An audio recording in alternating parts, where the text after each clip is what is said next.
All right. Compton Rick Rock. Man, what's up with it, man? Man, glad to have you here. It's a pleasure. For sure. For sure. Well, I thought we would kind of just start off with your story. Uh, Born and raised Compton, California. Uh, grew up in the. I didn't grow up in no wild family, man. Just like everybody else, family full of dope fiends and gangsters. You know what I'm saying? And hustlers. Uh, Grew up. It's like every other average kid. Then I got caught up in the funds of the street world. Became a nutty block Crip, and the rest is history, man. Same old gang story everybody else got.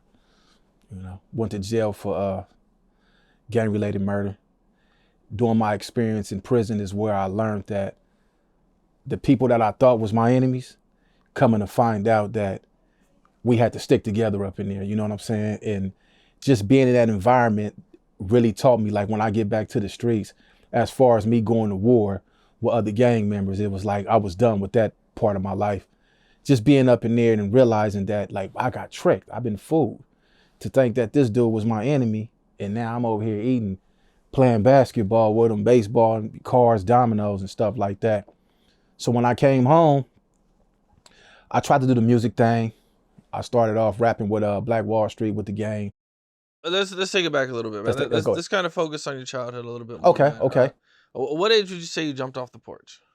13 years old. 13 years old. I started off Raymond Street Hustlers. It's a street in my neighborhood. And my older cousins, they was a part of that. So, just want to be a part of something and be accepted in something. Start following behind my cousin's footsteps. Became a Raymond Street Hustler. In about ninth grade, about 14, started banging Nutty Block Crip. That's when it got real for me in high school. Okay. Can you take me through your experience? Of getting put on, or how'd all that go for Yeah, you? man. My homeboy CeeLo, rest in peace. Me and him was in my house making music one day. So my homeboys at that time used to come on our side and have a little altercations because they wanted all that to be one neighborhood. You know what I'm saying? Even though we was hustlers, they was like, no, y'all gonna be from the hood. So one day me and the homie CeeLo was in the house and a couple of homies came running to my house. They like, hey homie, we just got it into it. We like, nigga, what y'all over here for? What y'all do? So the homie CeeLo, 2 days later, he came to my house like, Rock, I'm from Nutty. I'm like, what? He like, yeah, I'm from Nutty. I said, well, look, homie, if you gonna be from a real gang, I'm gonna be from a real gang too. And then I got put on. And that's how it started, And, How was your put on? shit, it was knuckles, man. It was 3-on-1, Okay. three homies against me. You know what I'm saying? Okay. Yeah. How long did it last?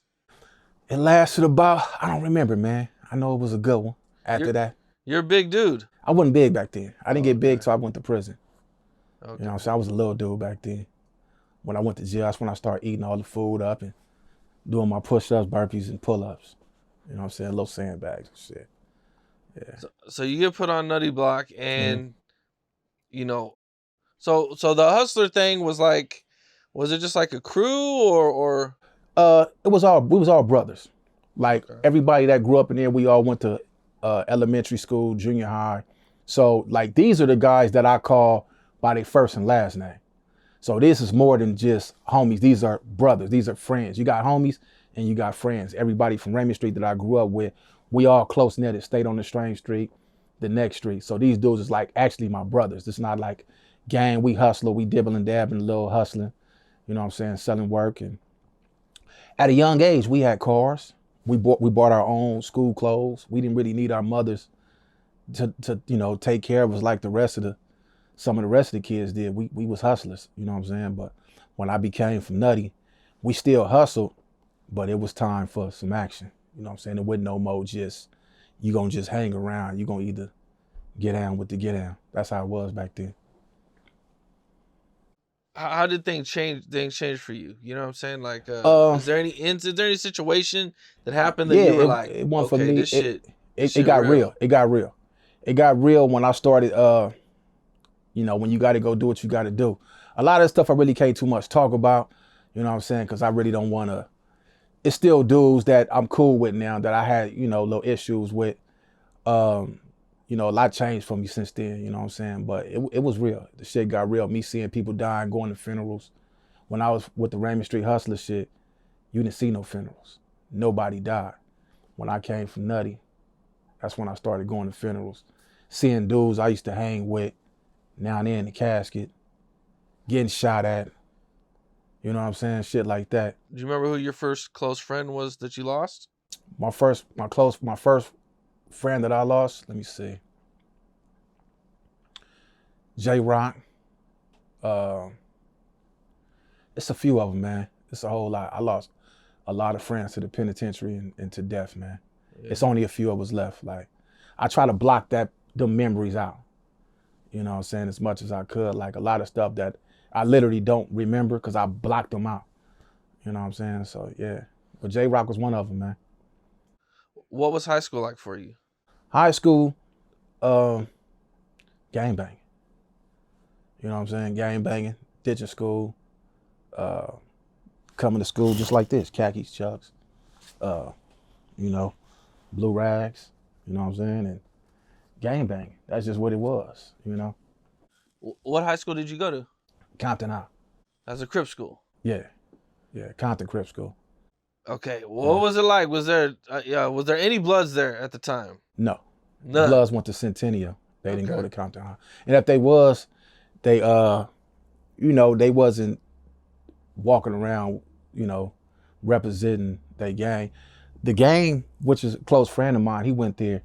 He used to be a hooper. He wasn't gang banging back then at Compton High. At least I never heard him say, you know, where he from now. But he was a basketball player, cool dude. You know what I'm saying? Yeah. But okay. So Game went to Compton High. Yeah, he went to Compton High. Okay. I went to jail in high school. My 12th grade year. I was going back and forth to juvenile hall during high school. So when I was at Compton High, I didn't know him for being from Cedar Block. But when I came home from prison, when I seen him rapping in the magazines and shit, and I put 2 and 2 together, I'm like, oh, this the homie that was at the high with me and shit. Yeah. Right. Cedar Block's not too far from you guys, right? Nah, it's up the street. Yeah. It's up the street. Yeah. Okay. Face. My boy, White Boy, rest in peace. Frog, Big Frog, Little Frog. G-Rye. Yeah. Got some real ones over there. Yeah, good dudes. Now, you mentioned Catcher Your Case. Yeah. Without, you know what I'm saying, going into too much detail, can you kind of talk about maybe, you know, what you were charged for and how much time you got sentenced to? I was looking at 50 to life. My grandmother put the money up for me. Fortunately, I had a grandmother and family that had a little money. So they got me a lawyer and I was able to get a deal for 11 years with 80%.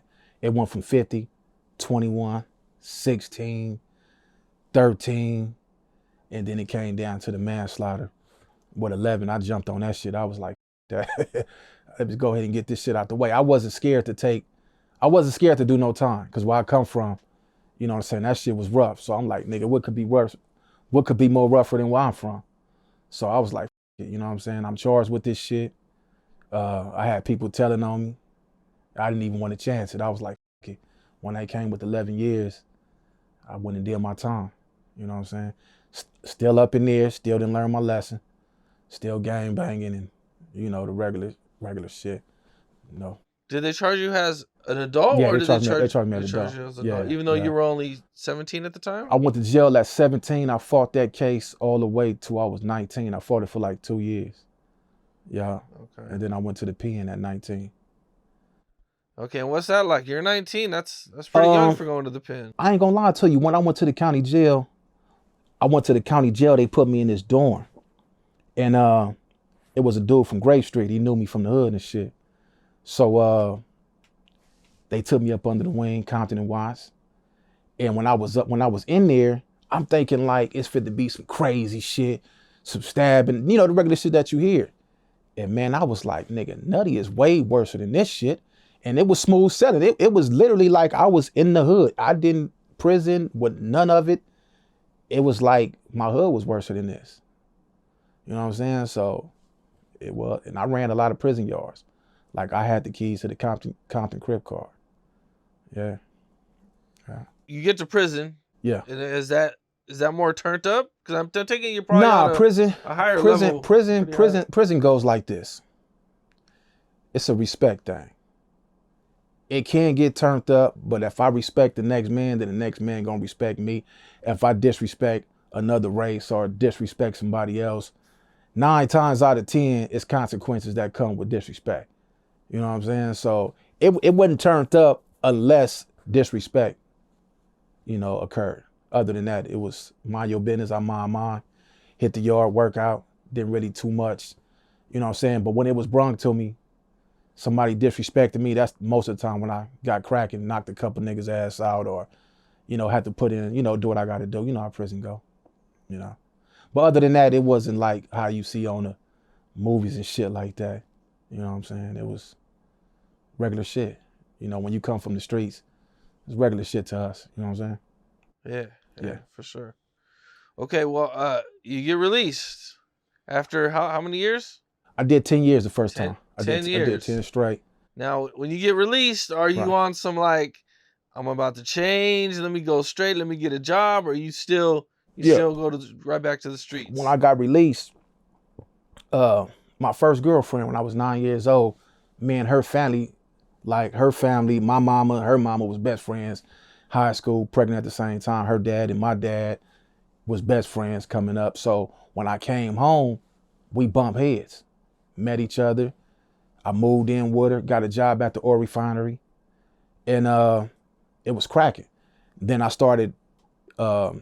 had met up with Gang, went to the recording studio, started smoking weed, lost my job at the oil refinery, got back on the block, hustling, get cracked with a gun, go back and do forward 80. Right when I was about to make it in my little rap career. Okay, about what year was this? This was in 2009. I got out December 2007, stayed out 23 months. Best 23 months of my life. I so many hood rats. I'm the Okay, hood rat king, man. Low riders. and you link up with Game. Yeah, I link up with Game, man. I had a mixtape. I used to rap off my chest and shit, prison style. Me and my homeboy Young Shane. It was either Young Shane or Cooley. I always get these two confused. We went to a barbershop. Let me rewind it. So anyway, I link up with Game. Go to the studio doing, what album was that? LAX. LAX. Go to LAX. I actually did a song with him called All These Hoes, Me, Him, and Corrupt. That's me on the third verse. I didn't get my name on the motherfucker because the Ricc Rock from up north. And by this time I was in prison when they released it, so they couldn't use the Ricc Rock name. Meet up with him. And man, I was about to go, man. I was supposed to sign with Black Wall Street, and my dumb ass didn't sign the contract because I had got word that Dr. Dre from 2T's, this is what he told me, Dr. Dre was calling up to the studio trying to find out who I was. I guess when I did the song with Corrupt. So I tried to backdoor to my people from Long Beach, hook up with Warren G. This when me and Young Shane, or Cooley is one of them. We meet Warren G in the barbershop. So Warren G like, man, I'll sign you. And I'm like, no, I'm trying to hook up with Dr. Dre. Now I look back at all this shit like, man, what was you thinking? But the shit didn't go my way. Like I said, I lost my job at the oil refinery, started hustling again, selling work, and get caught on the block with a pistol, man. Damn. Go back, had to do 4 years. And at that point, that 4 years it was more than the 10 was. The 10 was just me young, you know what I'm saying, doing, but when I did that 4 years, I knew at this point, when I got out, I said, Rock, you got to change this shit up. You know what I'm saying? I got out 33. So from the age of 17 to 27, went back at 29, got back out at 33. I knew I had to change my life. I said, I'm not coming back no more. When I came home, I did the same shit, went to the oil refinery, did the little rap thing, and then I got introduced to the camera. And it been on ever since. Papa Z Films showed me how to edit these videos up. C-Rider, dude named C-Rider from Compton. He another guy that showed me, and a dude named Spitfire. All three of them guys showed me how to edit, work the camera, and shit, we here now. That's what's up. So how did you start? Did you start doing skits? Was that how you started? Yeah, I started. You want to hear some real shit? Yep. Me and this little hood rat I used to talk to, She kicked me out the house. And I had an iPhone. I noticed it had iMovie on the mother. So I'm like, what is this iMovie shit? Right? So I started playing with it. I'm sleeping in my car for like 3 days because my pride won't let me go back to her house. I got a 64 Impala in the storage. I'm down the street from my job. And I go to this iMovie app. And I started playing around with it. I'm like, damn, this is crazy. Like, you could really like edit movies. So then I hooked up with Papa Z. Like, man, he started showing me how it really went. And then I started doing skits. Now I knew if I was gonna play with this camera, I couldn't be Ricc. I couldn't do the gangster shit because that's who I was in real life. And a lot of people, every time I come around, I notice when I walk in the studio with Gang them, I used to wear hats that said Crip going across of it, about this big. So, you know, just how I am now, and people used to get afraid of me, like scared, especially when they call my neighborhood and find out, like, yeah, that dude been in jail for murder and he with the bullshit, and they think I'm crazy and shit. But I knew I couldn't come that route, so I started doing comedy. I said, I'm gonna water this whole shit down. I'm gonna get them to laugh. I'm gonna get them to like me this way. I started doing comedy skits and during the pandemic. The first skit was a mistake. Me and my boy Young Shane was clowning. I posted it on Instagram. This is my first time ever getting 100 likes. So I'm like, damn, I got 100 likes off doing this shit. Like, I've been doing music and posting all type of shit. I never got this many likes. So my next video, me and this hood rat, we started doing skits.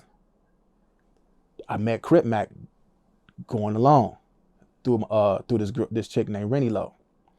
She brought Crip Mac to my house, and that was it. Went on and went on, man. Yeah. Through doing these skits, you know, you kind of have some issues going on. You run into some issues, some online issues. That came later. The online issues came later. The skits. Are you still rapping at this time? I do everything. I do a little music, but doing the rap that I do now is not for me to sell. It's not to go. It's for basically like all my little shit that I do. Like cause I'm about to get into doing movies also. So when I do, let's just say I slide my music in there because I don't want to use other people's music because they be flagging my shit for that. So I go in the studio, make some shit. Nobody, you know, they know who my voice is because I did an album called Ain't No Compton. We're going to get to that too. But I try to slide my music in there without them really like paying attention to it. But I put my own music in all my shit, you know. Okay. You said Ain't No Compton. Yeah, I did an album called Ain't No Compton, which made a lot of noise. And during the process of Ain't No Compton, you know, I'm smart. I'm not no dummy. You know what I'm saying? I noticed one thing.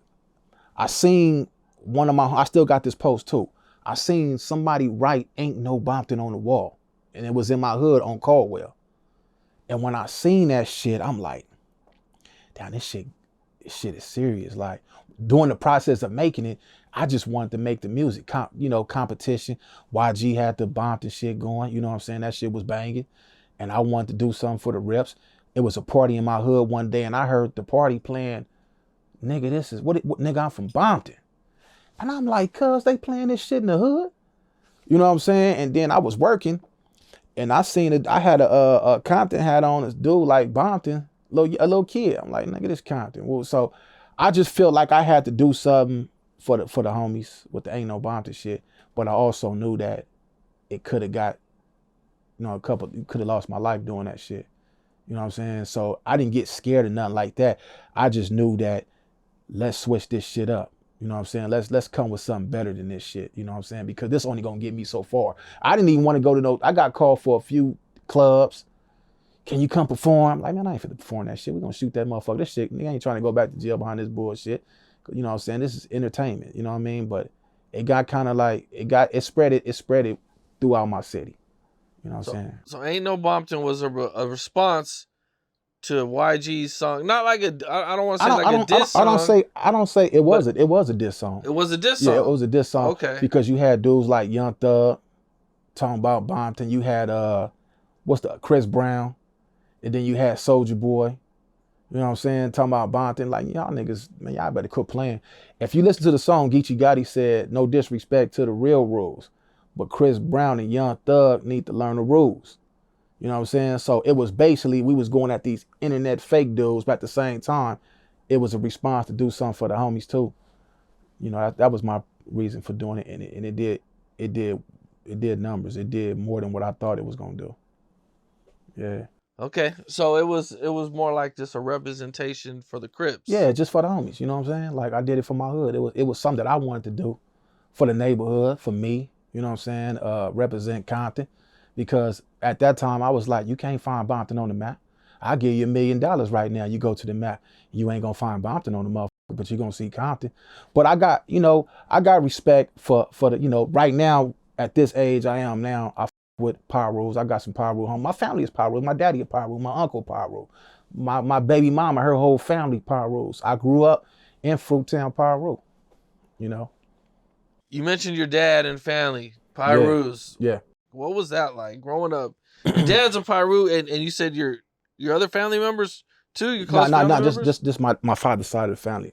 Oh, your father's side of the family. Power okay. Rules. Yeah, coming up in Fruittown, I would go from my house into Cherry Street. And Cherry Street was just more excited to me because I would walk outside and see smokers, hustlers, gang members. And my house just so happened to be the spot where it was cracking at. My daddy had the lowriders in the front yard. That's why I'm infatuated with lowriders. Growing up, seeing my daddy pull Cadillacs, glass houses, and all that shit in the front yard. And then I hear my uncle and them in all the fruit towns. They'll come to the house. I remember DJ Quick coming over there giving my uncle his mixtape back in the days. And it was just fun to be on Cherry Street. So it wasn't nothing different, you know what I'm saying, other than, Crips and Power Rules. This side of Crips, this side of Power Rules, just going to my grandma's house. I just loved it I love being over there because it showed me more than just gang banging. That's where I learned the hustling shit from. You know what I'm saying? Seeing the hustlers on that street, you know what I'm saying? And seeing the crackheads next door smoking they dope, like, damn, they smoking, but they buying this, they spending their money. I'm loving this shit. I'm gonna do this shit when I get old. I'm gonna get me a low rider. I'm gonna knock down these hood rats and I'm gonna sell me some dope. And that's what I did when I was a kid coming up. Now, how did things change for you when you became from Nutty Block? Did you still go over there? Were they still cool with you guys? Man, I go over there right now with my C-rag on my mother head. And, you know what I'm saying? Yeah, they with me. Listen, man, it wasn't nothing. They knew where I was from. They knew where I was from. And my family been over there before half of them dudes was even born. And all the OGs knew me since I was a baby. I came straight from the hospital to Cherry Street, straight from Dominguez Hospital, straight on Cherry Street. So I grew up over there. I just so happened to move back with my mama and become from Nutty Block.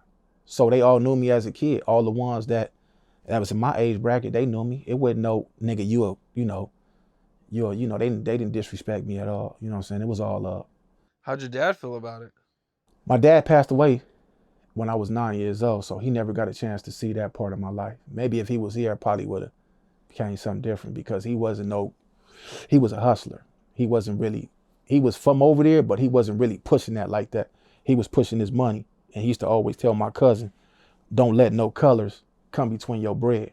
Get your bread. Don't let this bullshit hinder your money. You know what I'm saying? So I didn't see Pops with red bandanas. I seen Pops and lowriders and muscles working out in the yard, and my mother and then my stepmother, Cece. I'd never seen my daddy with a bunch of friends like that, unless they was his business partners. My Pops rode solo and got his money. Yeah. Cool dude, man. Coat Rock. Cherry Street Hustler, Fruittown, Power Rule.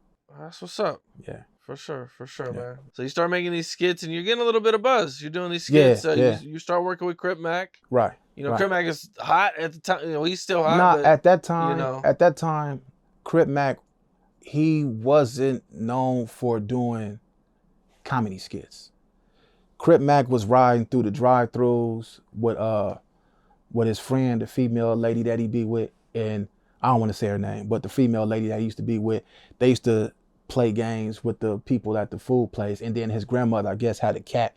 And I just thought that shit was crazy. But as far as doing comedy, I think his first comedy skit was with me and Rennie Loke. I played her uncle. I still got my boots. I'm gonna bring them back out in my movie that I'm doing. I played her uncle, and Crip Mac was like, I ain't no comedian hood. They gonna take me as a joke. I said, cuz just go with the flow, my nigga. Let's just do this shit. So we did it. I went home, edited that shit up. We dropped that mother. He loaded it up. He seen the response. Motherfucker called me back like, hey homie, let's shoot some more skits, hood. I'm like, pull up. And we started shooting them, and it stopped when his homeboys got involved. Because they wasn't really down with him like that. The old dope head slim dude, they wasn't down with him like that. It was just him and his driver. She was his driver. It was just them two. He would never pull up with his homies. All these dudes that's, you know what I'm saying, it wasn't no China Mac. It wasn't none of them dudes. It was just, I'm gonna say her name, Lupe. It was just Lupe and Crip Mac. They would pull up, we'd get the work done, and we'd continue this. It didn't start till his homeboy seen the shit starting to go. And then that's when they started seeing him as a comedian. That's when me and him was killing the game. But, you know, everything comes to an end. And it's because of, you know, homies. Homies got in and shit up. And then he couldn't stay out of jail. When he went to jail, he had this thing about, he had called me, Lupe called me. And she was like, Rock, Crip Mac on the phone. So I chopped it up with him. And he was like, hey, I need $55, hood. And at this time, I was going through some shit to my responsibilities and all that shit was over. But I did tell a man I was going to send. Matter of fact, Papa Z, Cash App, Crip Mac $55 on me. And when you do it, let me know. We're going to get that shit out the motherfucking way right now. So I didn't keep my word on that. But I'm going to tell you this, that kind of like up everything when he got out. I never asked the man to work with him, so he got this thing that I'm mad because I won't work with him and none of that. I never been the one to beg no man to do shit because I do my own thing.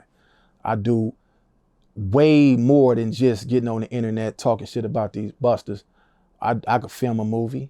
I could film rap videos. I could fix a lowrider. I could do I got too many talents, but this one is one I'm gonna stick with for a little bit because this is the one that got me on Capone and all the rest of the interview. So this shit right here, I like getting online, just naturally doing what I do, talking about Bricc Lady and old dope head slim and all the rest of them old bust ass, suck ass dudes. That's just, you know, it's entertainment, it's content, but they done took it past content. They didn't call me a bitch and all that. So when I see them, they gonna have to live up to that. And then we could be best friends and make movies after that and go to Baby Snap's Alley and throw a barbecue. Yeah, that's what we could do. You kind of touched on the not sending him the money thing. Right. But I don't think you didn't quite finish it up. Did you send Cud that money? I sent it to him. All right. What'd you say? Okay, so you just sent him money right now? Yeah, Cud just sent it to us. I'm manager. Okay. Yeah. And so you were going through some hard times at the time? Right. And you weren't able to send him the money? Right. Okay. And listen, he was locked up with my homeboy buddy. My homeboy buddy, you know, solid dude. They was in the same cell. Buddy called me and was like, cuz, I'm up in here with Crip Mac. I said, yeah. I said, look out for cuz, man. You know what I'm saying? Make sure he's straight, because I know the homie got his little paper together. Make sure cuz straight. Don't let nobody rush him. You know what I'm saying? He in the cell with you. You know what I'm saying? You know how this shit go, cuz. If you in the cell with him and you from the hood, you know what I'm saying? You can't let cuz get packed out in the cell with you, so make sure he's straight. You know what I'm saying? Cuz straight. So I felt like at that time, like, nigga, I just put security on you. And whatever the homie got, we from nutty. We ain't no broke niggas. We ain't no busters. We ain't no suckers. You know what I'm saying? If we got it and you in there, we gonna look out for you. You know what I'm saying? It was just, at the time, I had other responsibilities that was made way more important than me sending a nigga something in jail. When I was in jail, I used to beat niggas up and take they shit. If I wanted something and you was a sucker, I literally, I ain't gonna just, when I see you finna your canteen slip out, hey, what you about to get, man? Put me a can of Bugle on there and put me some soups and some chips and shit on there, some skins and cover bag of them Skittles so I can make my Prud'homme with. What they gonna do, tell me no? I take them to the back and slap the shit out of them. I done hemped a few motherfuckers up by they collar and what's your locker? What's your mother code to your locker, nigga? You know what I'm saying? I used to do that shit and go right to sleep, and they never did nothing to me. I used to be on bullshit, man. I used to go in people's cells. Me and the homie, you know what I'm saying, with a pillowcase, sit your bitch ass on the bed, and I put all they. That's what we used to do. You know what I'm saying? That's just how it was. If you was a buster, that's how we treated you. You know what I'm saying? I wasn't into doing no crazy shit that you hear. My thing was, if you was a sucker, I'm taking it. Period. You was a buster, I'm taking it. You did some buster shit, I'm taking it. You know what I'm saying? That's how it was. Yeah. Look, Bricc Baby. Let's get to Bricc Baby. Bricc Baby is he work over there at No Jumper, right? And he did an interview, him and Crip Mac, with the Tony Ricc, right? And I said I was gonna make them take the Crip off their name, right? And cat called me and he was like, hey, Bricc Baby wanna holler at you. You know what I'm saying? So when Bricc Baby called me, we had a discussion. Said you got on Bricc Baby before you heard the whole video, Rock. I think you jumped the gun because they did tell old boy that he couldn't represent Crip. I said, well, cuz I didn't see that part. I just seen the part that they put out. I'm thinking that was the video. I didn't know it was gonna be some more of this shit. So I hollered at the dude.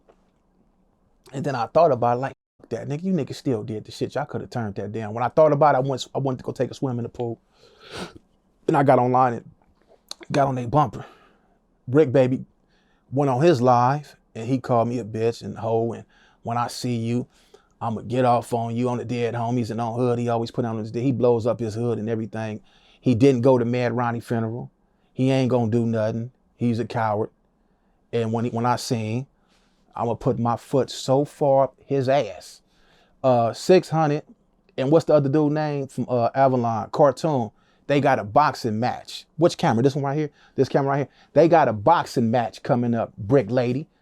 How about me and you get up and then after we take this fade, we could be best friends, you bitch. I can't stand that little coward, funny, big teeth looking motherfucker. Yeah, I'm gonna f him up. On hood. So doing the interview with the openly gay Crip, right, was offensive to you, I guess, to say the least. I'm gonna say this.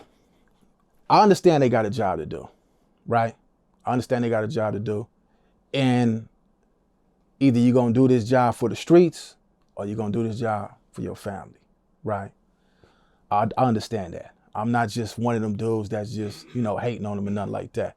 But if it was me, I'm just speaking for me, I wouldn't have done it for the simple fact is, it don't have nothing to do with Tony Ricc being gay. It don't have nothing to do with that. It got something to do with him representing something that he's not really a part of. And you guys sitting here entertaining this shit because maybe your boss set it up for y'all to do this. They say they didn't know it was gonna happen until 5 minutes or 10 minutes before the show even aired. But you still had the opportunity to say, you know what, I'm not gonna play with this gang culture like that because it might be somebody out here that's just crazy and ain't thinking logic and peel my cap for this, for playing. You know, the gay community don't want you playing with their community. So I felt like he shouldn't have been playing with the gang community. Now today, he denounced being a gang member. So it was like he was playing all the way around. You know what I'm saying? And they should have seen that. Crip Mac on the other end, he know better, but he have mental problems. I don't think that he's all the way, you know, there at times. So he just going with the flow. Bricc Baby know what's going on. He should have pulled Crip Mac to the side. Man, we ain't doing this shit, homie. We're going to take one for the team. We're going to make money somewhere else. We really don't need this show. You know what I'm saying? And I think they did it. I think Bricc Baby is I think he's the ringleader of the whole thing. I think that he really liked it, Tony Ricc. I think that Bricc Baby really wanted to have sex with Tony. I'm not lying. Okay, so this drops and you have, you respond to it on your channel. Yeah, on Compton Rick Rock TV. Okay, yeah. And then I believe at one point you want Crip Mac to remove the Crip from his name. Yeah, but you know what? I got to change your heart. I got to change your heart on that, on Crip Mac. You know why? Crip Mac went over there. Did you hear about it? Crip Mac went to the Nickerson Gardens. You know, and it take a lot of nuts to go over there to the Nickerson Gardens. I've been told he didn't actually go to the Nickerson He Gardens. still went to their hood. He went to their hood, Yeah, though. the same thing. He still went on that side of town. You know what I'm saying? Watch up to the homies. He went to a blood hood. Yeah. And got down. He got his handle his business. So I said, you know what? I like that. Because he not just on the internet popping it like the rest of these dudes is. He went and got his issue out the way. And when I seen that, I said, you know what? I ain't gonna even talk about this dude no more, man. I'ma leave it alone. I've been clowning him for about a month. I'm a little older than all these guys. And at some point, you know, I do like to crack jokes and have fun. And sometimes that dude, I make jokes of this shit. I clown him too, because I like to do comedian. I'm a comedian. Gangster, comedian, whatever you want to call it. So sometimes I be just with these dudes, right? But when Crip Mac went and handled his business, I said, you know what? I ain't gonna even talk about it. He been saying a little shit here and there. I just haven't entertained it. I said, you know what? I'm gonna leave it alone. I'm gonna leave it alone. He went and handled his business. And I respect that, you know. Okay, Yeah. for sure. But the rest of them, they do. Old Dopehead Slim, allegedly, he's on meth, crack. So I really don't take him serious either, because I think he gets high, just like Bricc, baby, and they just cuss at their cell phones. They ain't finna bust a move, man. They not gonna bust a move. Okay, so there's been some big news coming out of Compton. Spit it so I can get it. Recently, man, you know, the dude from Compton, Keefe has been arrested and indicted for the murder of Tupac Shakur. Right. I never told this before, but one of the guys that was in that Cadillac is my cousin, Freaky Dre, rest in peace. That's my uncle's son. Wait a minute, with Dre, the dude in the back seat? Yeah, that's my cousin. Yeah, that's my cousin, shit. DeAndre Smith. Shout out to my brother, Raymond Rail, Darrell Smith, and the Smiths. That's my family. All I can say is sometimes when we get on these cameras, man, and we say things on these cameras, they document it, they record it. Whatever you say can and will be used against you in the court of law. I don't know what kind of deal that he made that initially got him whatever, you know what I'm saying, going on with this case. But somehow it came back to bite him. And man, it's unfortunate that he got to go face the music. You know what I'm saying? I don't really too much want to talk about it because it's an open case. You know what I'm saying? And I'm just glad that, I'm not going to say I'm glad. My cousin is deceased, and I think that he's in a better place right now, because if he was alive and this shit that's going on right now with this dude, all the stuff that he done did on Vlad TV, that would definitely put, you know what I'm saying, I don't know how that would have went, and I'd rather be deceased before I sit inside of prison for the rest of my life. You know what I'm saying? So, yeah, man, rest in peace to my cousin, Freaky Dre, Southside Compton, Crip. I'd interviewed Keefe. So he had a proffer agreement. Uh-huh. A proffer agreement means you can tell the police whatever you want to tell them for a day, and anything you tell them can't be used against you. Right. I interviewed Keefe. Oh, that was for a day. For 1 day. For 1 day. For 1 day. So whatever he told the police that day cannot be used against him at all. So I interviewed Keefe, and I tried to tell him, like, you know what I'm saying? Like, dog, I don't, you know what I'm saying? Like, I tried to tell him in the interview, like, I don't think you got immunity, he said right bro. here in his chair. No. We did it somewhere else. But yeah, we sat down for an interview, and he thought he had immunity. So he completely misread the situation, and I tried to tell him, but he wasn't really trying to hear me. Well, you could write him a letter, and you could tell him I told you when I was interviewing you that you didn't have immunity, and they only told you that you could snitch for 1 day.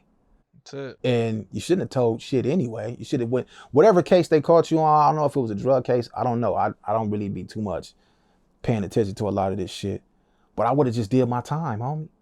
Like, if they would have caught me and the deal was 10 or 15 back then, I would have just did my time. I would have never, ever spoke on none of that, period. Like, that would have went to the grave with me. I would have never, it's stuff that I know right now that I would never tell. I'm going to my grave with a lot of this stuff I know. I'm not going to ever speak on it. So I feel like he know better. He a G. You know what I'm saying? And he let him trick him out of his position. Got tricked out of his spot. And I don't too much know how that's gonna turn out for him. It's an open case still. And let's just that's a lesson for everybody, man, in YouTube world. Yeah. Real shit. Know what you can talk about and what you can't talk about, man. Right. You know. And when I say hood rat, because I said I was doing skits with a hood rat, meaning that I just don't want to say these people's name, but you know, Rock loved the hood rats. Yeah, next question. What was your cousin like? Dre, Man, hey, Dre was a dope ass basketball player, man. He was good as basketball, right? But he was also a gangster. He was a hustler. He liked to make his money. And he was a real dude. He wasn't one of those dudes that walk around and rah, rah, rah, rah, rah. Like the shit that you see nowadays. He wasn't like, he was a cool, laid back cat. But he wanted to be with. He wanted to be played with. You know what I'm saying? did you know Orlando too? Yeah, I didn't see my older homies, the OBGs, that was they crew. Lane and all them. I seen him, you know what I'm saying, in the hood a few times, but I didn't hang out with Lane. I didn't have no business with Lane. I'm a BG, so that's older BGs, that's they homies. You know what I'm saying? That was they homie Lane. If Keefe D would have took his time back then, it would have been over with. They would have never knew nothing about none of this shit. But I don't even want to talk about Keefe D, man. Keefe D, he got enough problems on his own, and I don't want to be another dude sitting on the internet. I haven't even covered that on my channel. This is my first time really telling somebody that my cousin is Freaky Dre. That's my cousin DeAndre. I never really spoke on that. Do your homework on that, like J May said. Yeah, I would say, you know, for court reasons, there's a lot of questions that I can't ask you. Yeah, So, I'm not gonna talk about it. I don't even want. I want to get past. Let's get past all. Let's get past the yeah, Keefe D shit. I don't even want to talk about it. Yeah, I got homies from South Side, so respect to the South Sides. Recently, I seen Little Reese and Tay Savage. Oh yeah, were in your hood? yeah. They was in the hood, man. My homeboy Geechee Gotti, one of the best battle rappers in my opinion. Tay Savage tapped in with Geechee Gotti. I didn't know who Tay Savage was. You know, I'm an older guy, so I really don't be paying attention to a lot of the music or a lot of the stuff. So when he came to the hood, Geechee Gotti called me like, Rock, I want you to shoot a video. So me and Papa Z Films went over there to shoot the video for Tay Savage. And during the midst of shooting the video, my homie Young Shane like, oh, that's the dude from Chicago. He's a rapper. He's with the bullshit, with the business. I'm like, this little dude right here? He like, yeah. So I'm like, okay, cool. But I didn't know the impact of who he was till I seen it on the internet. Then I started doing my research and doing my homework on him. Like, okay, solid dude. And then the next time they came, Lil Reese popped up. And I'm sitting up in the hood like, wait a minute, hold up, man. We might be on to something with this. Pull the cameras out, man. Let's get some other content going. You know what I'm saying? Papa Z Films got the content, got the footage. He did the interview with Lil Reese and Tay Savage and Geechee Gotti. Cool dude. So we made sure when you come out here to California, all that checking in shit and all that, man, you coming to the end, you our friend. If you with us and you in the end, you our friend, and we gonna make sure you straight. Ain't nothing gonna happen to you. Ain't nobody gonna rob you, take nothing. Not when you with us. You know what I'm saying? So they were safe in the hood, and you know what I'm saying. We made sure when we go to Chicago, they gonna have our back too. You know what I'm saying? Respect to Lil Reese, Tay Savage, cool little youngsters. They went on no extra shit, trying to be all extra out. They was real respectful. We made them feel at home. You know what I'm saying? That's what's up. Yeah, I've interviewed Little Reese. Yeah. 4 or 5 times or something, man. Cool dude. Cool, laid back. Yeah, man. Good dude, man. Yeah. Bricc baby, Bricc lady, old dope head motherfucker Slim. I want to get in that celebrity fight. I'm gonna bring this up again because I'm starting back exercising, and I want to put all 3 of them in the ring at one time. And I don't want to go 12 rounds. I just want to go probably like 2 minutes, knock him out the way. Old dope head Slim, hope he ain't high when he come on that crack. Knock him on out the way. And Bricc baby, I probably go the other 10 rounds with him, just chase him around the ring and don't even hit him, just scare the shit out of him the whole fight. Yeah, Bricc bitch. So Yeah. you guys got some boxing matches you're trying to hook Yeah, up. man, he didn't go to his homeboy funeral. I'm kind of mad at that. He didn't go with Mad Ronnie funeral, but he go take his ass on No Jumper and put that on his dead homies and all that. Stop disrespecting on people like that. Stop disrespecting that hood that you don't go to, Bricc lady. Only place you go to is No Jumper and sit on there and smoke dope all day and cigarettes and act like he wanted a problem with me. You better smoke your cools, whatever you smoke, you know. Recently, a dude, Ant Glizzy. Ant Glizzy. Who was Ant Glizzy? He is. Is that the dude that disrespected the Crips? Yes, he's dressing up like a Crip. He's kind of mocking the Crips. He's out of DC. He's been going viral for it, man. I think it initially started. Him and Bricc Baby kind of got into it, and then it, led to kind of more. Well, if he got into it with Bricc Baby, well, first of all, let's say this. If he's disrespecting the Crips, then that's on him. He come out here, meet the right Crip. That's going to be an issue that he going to have to deal with. But if he's getting into it with Bricc Baby, then it might be a joke. It might be for content. It might be for clout, because they both characters. They probably didn't call each other and set all this up. I don't take nothing that got to do with Bricc Baby serious, but Ant Glizzy, that's his name, Ant Glizzy. Yep. Ant Glizzy, man, I'm gonna tell you something, youngster. That's not wise. That's not smart. If it's for real and you got an issue with Bricc Baby, I think that should be something that you handle with Bricc Baby. He's really not a threat. He's not a problem. So, but disrespecting the Crips, that's not smart, homie. If I was you, I'd make an apology on that and handle your business with Bricc lady.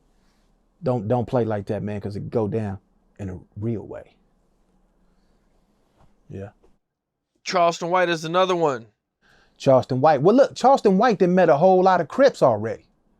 Since he done disrespected the Crips, since he done disrespected Nipsey Hussle, since he done disrespected the Bloods, since he done disrespected everybody that he ever disrespected, I done seen him on videos in the presence of Crips.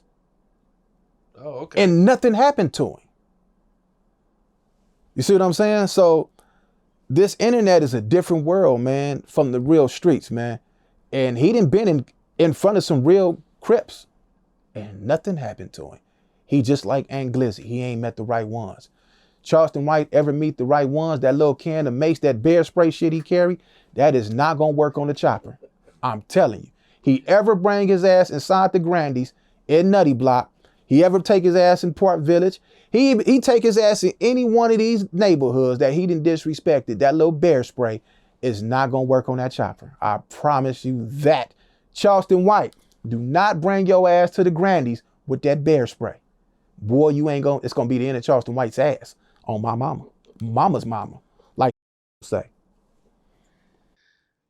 How do you feel when you see these videos and I these laugh. guys? I laugh at it, man. I ain't gonna lie, man. I'm a human like everybody else. When I see these videos, I don't do nothing but laugh. I don't take none of this shit serious, man. I like to do comedy. So when I make my videos, I don't even threaten these dudes. This is the most trash talking I done really did because I'm on Capone. You feel me? And I don't even take these dudes serious, man. I make jokes about them, man.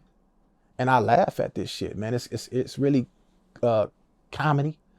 I don't take none of them serious at all, whatsoever. It's the internet. Welcome to the internet. Yeah, I don't take them serious, man. None of them, listen, let me tell you something. Don't you think if this shit was for real, that it'd go further than what it's going? This is a numbers game, right? Everybody's doing numbers. And you know when these dudes is the most peaceful? On the 21st of every month when they get their YouTube check. You never see none of them disrespectful on that day. They got fresh haircuts. They eating glizzies. You see what I'm saying? But in the middle of the month is when they done spent all their money on drugs and they back ready to start conflict. It's a numbers game, man. These dudes they are not them guys. I'm probably the only one that had been arrested for a gang-related murder, which I don't praise. That family member had to deal with that loss. You know what I'm saying? And we not here to glorify that.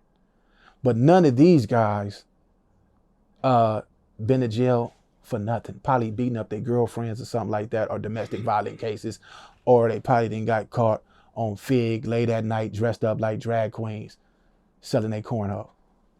That's about it. They not nobody, man. Go ahead. Your question you was about to ask me.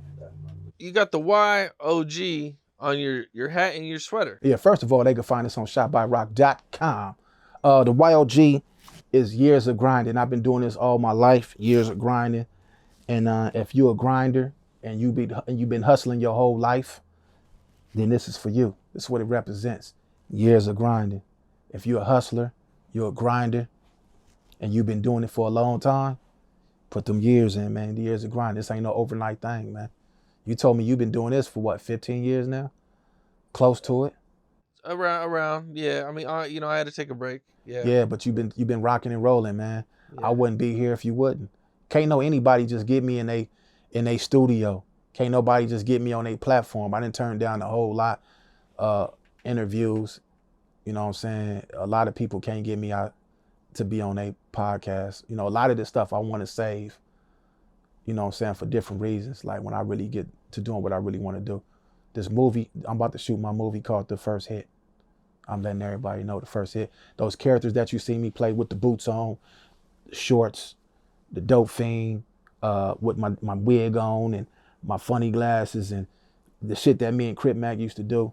I'm fit to get back to my movies and shit like that, man. Really have fun, bring more energy and more fun to the internet, not just negativity all day. We gonna switch this shit up. Next year, we fit to bring the fun back to the game, man.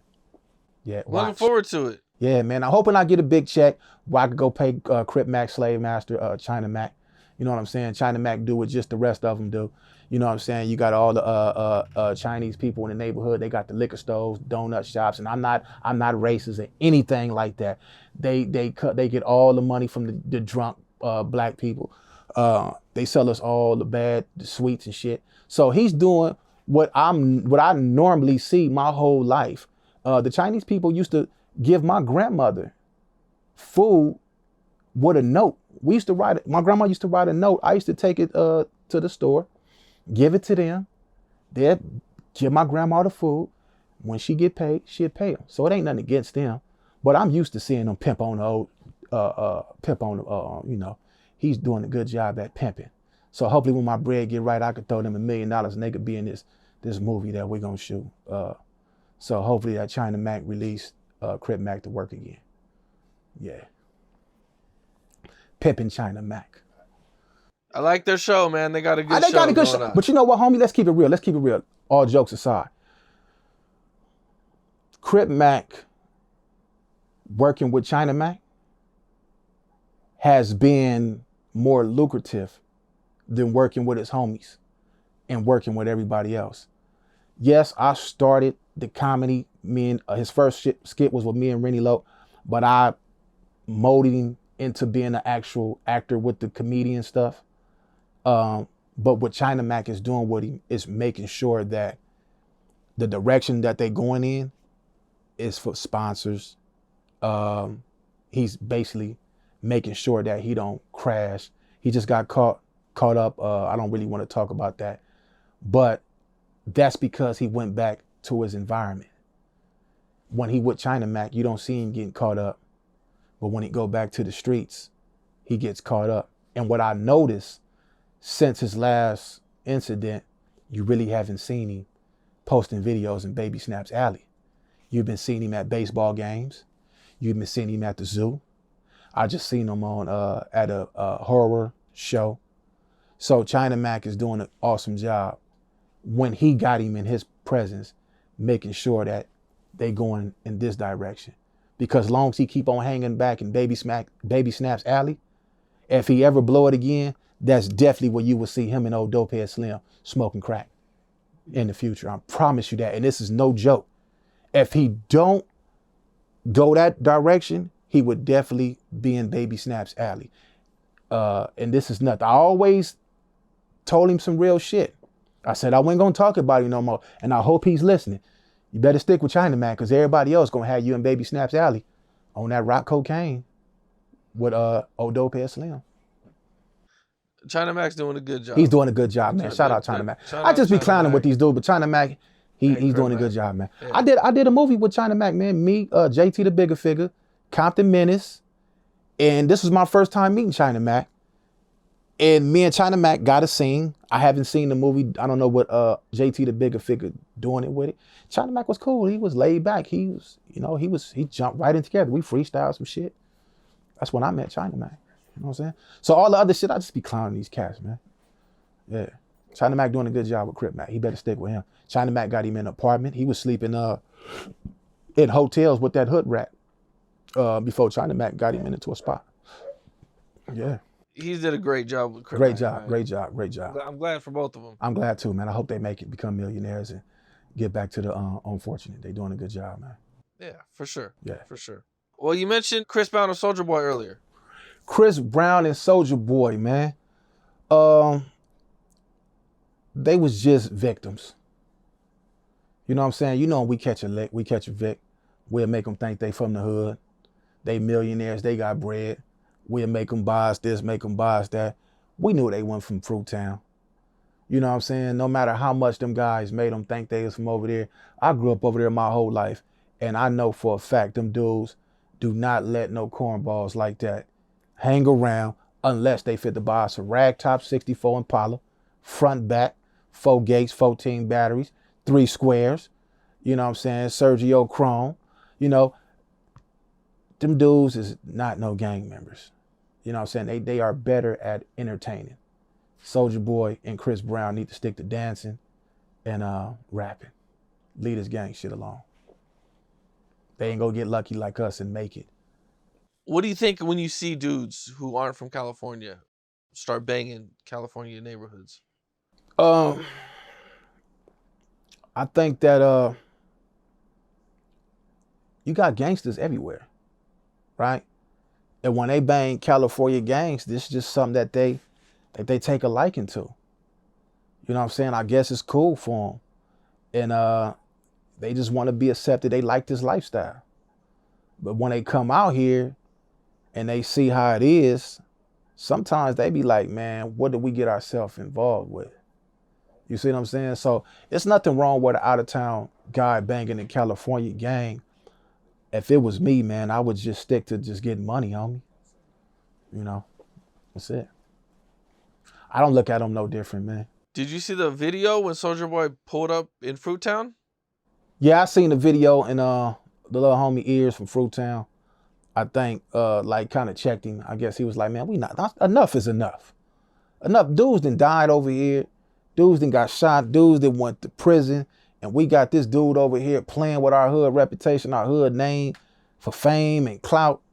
Like, enough is enough. I seen it. I seen the video. And I think that they all should have whooped his ass. They all should have whooped Soulja Boy ass and ran him all up and down Rosecrans. For real, man. Playing like that, man.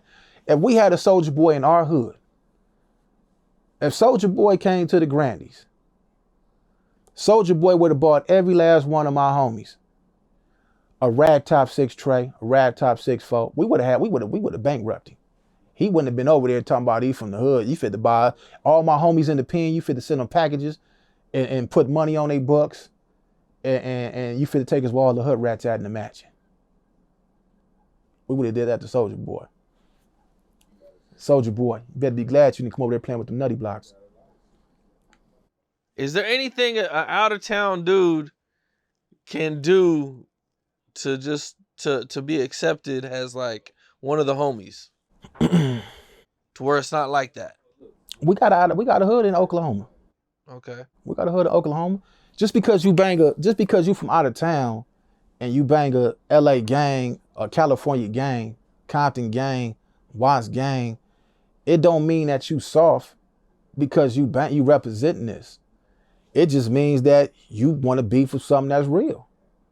You know what I'm saying? I don't look at because I done been to New York, I done been to New Jersey, I done been to Seattle, I done been to a lot of states and met a lot of real dudes. I just think in 2023, like you really don't have to be gang banged out. You see what I'm saying? Like we got kids and our kids, you should see some of the stuff that I see in these kids. Man, these kids are intelligent. You know what I'm saying? And sometimes we are bad representations for us from time, but I let my son know, like, look, son, this, you know what I'm saying? This is real. This is real. This is for this. This is for that. You stick to this. Stick what you're doing. Get your money. Watch these women. You know what I'm saying? So, yeah, in 2023, you really don't have to even be a gang member. It's best to just be yourself. You cool being yourself, man. Be a player. Get money.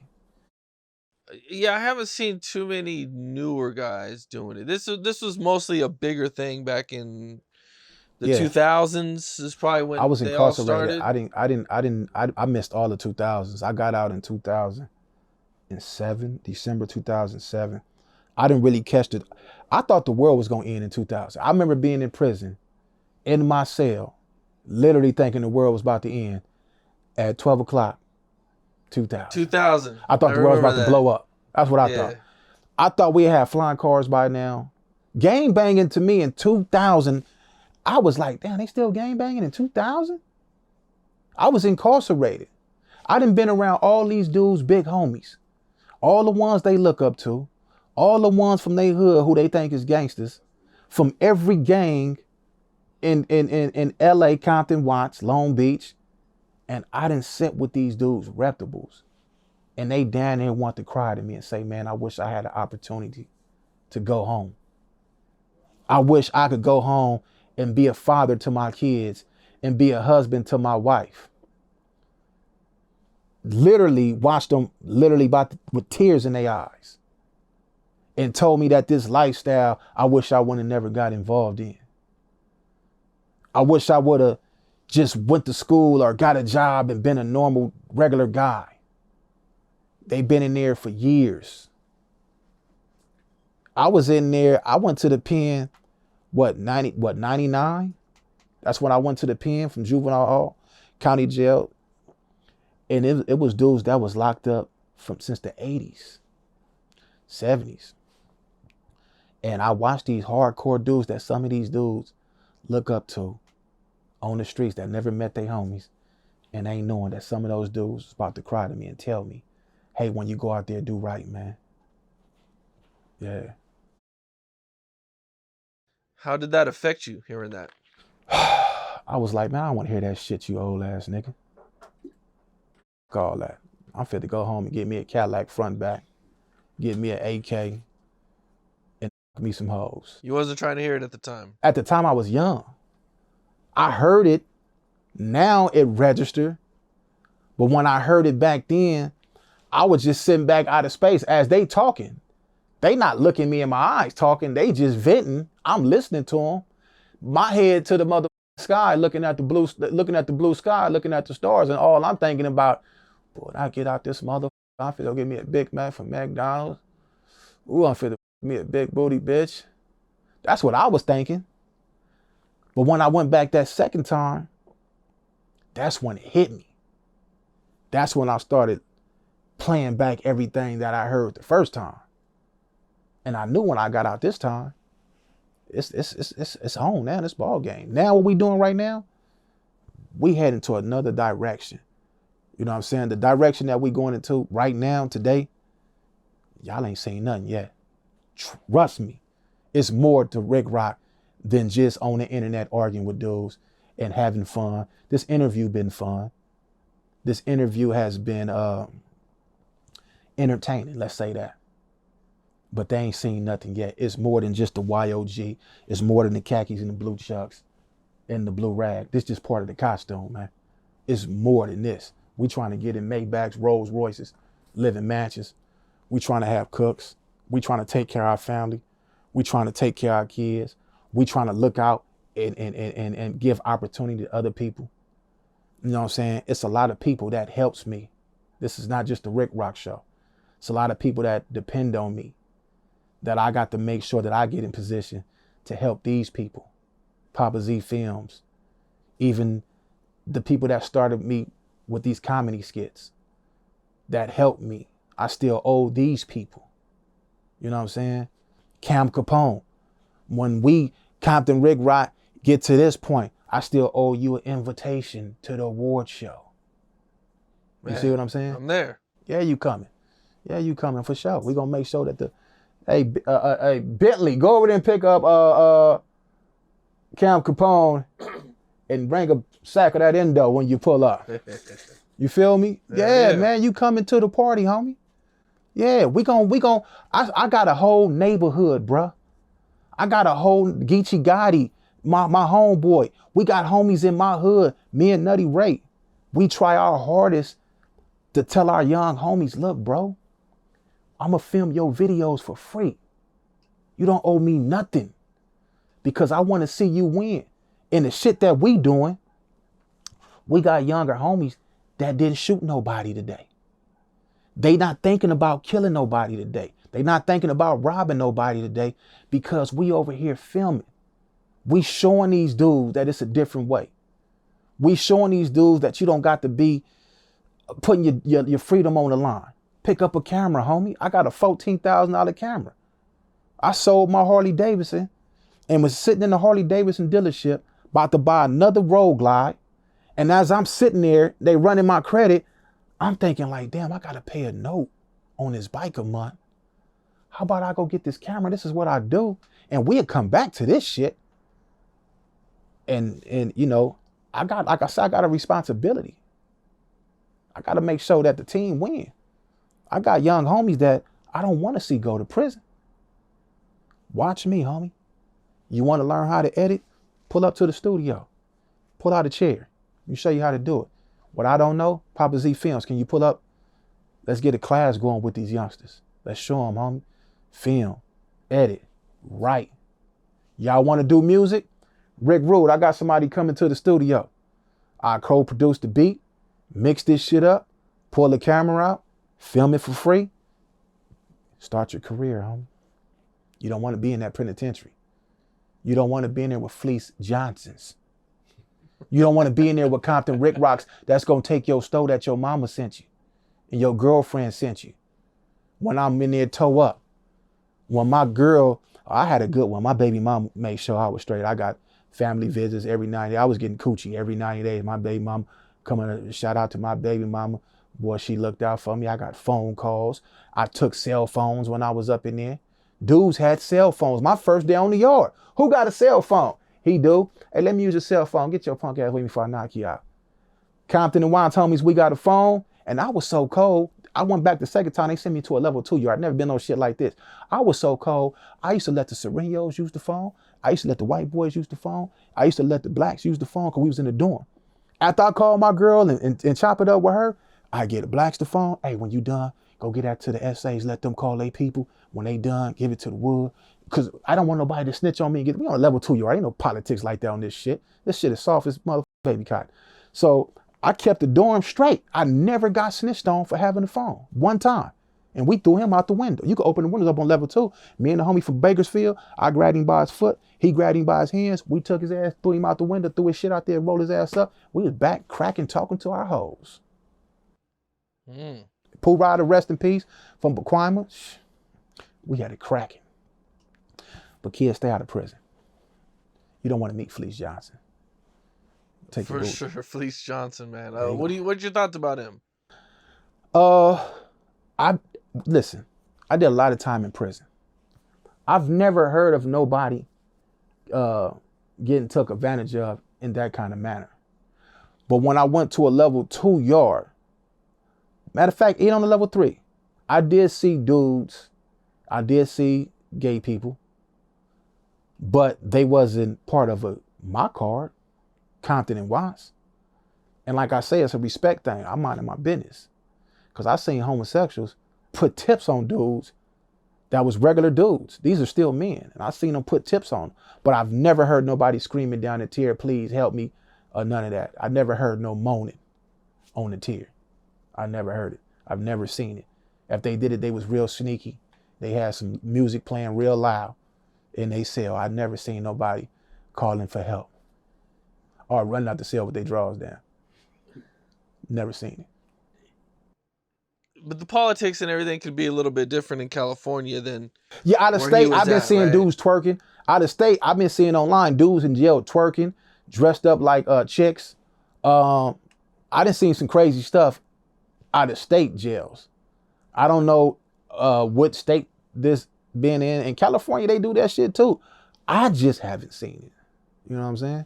And if you was from Compton and Watts and I got wind of it, man, you was out of here. You gone for certain. We didn't play that. Not on my watch. No, sir. And I had little signs on me when I was up in there. I got some pictures. I had little signs on me, and I had a little crew too. All the homies from we was some riders, man. We worked out. We mind our business. We was respectful. But if you ever crossed our path, we was gonna handle our business. We didn't play because the people that when I got there, that's how they taught us: mind your business, stay out of trouble. You ain't above the law. Nobody is here. Ain't no big me's. Ain't no little U's.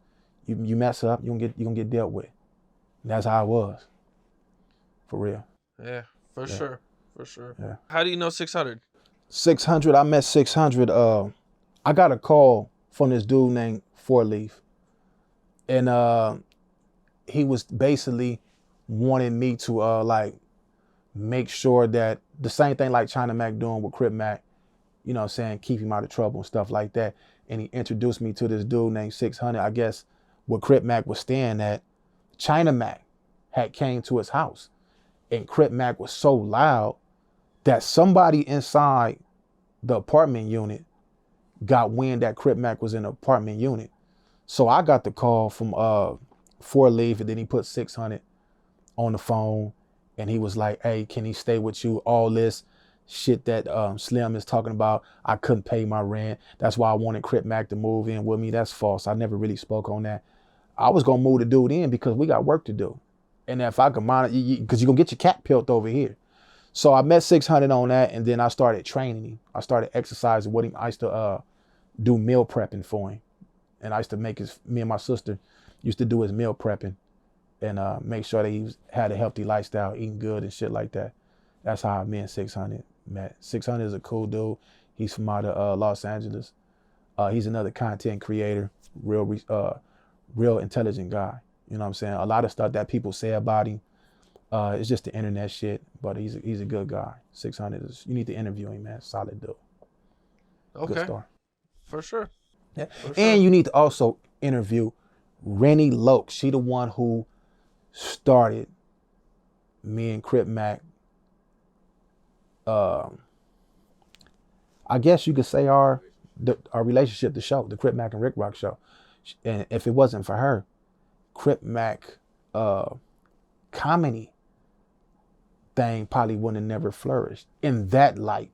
As far as pulling up to hamburger stands and clowning with the people there, they probably would have did that. I don't know how far that would have went, but as far as him doing skits, Compton Rick Rock with the editing, Compton Rick Rock with the filming, but Rennie Loke is the one that made that connection.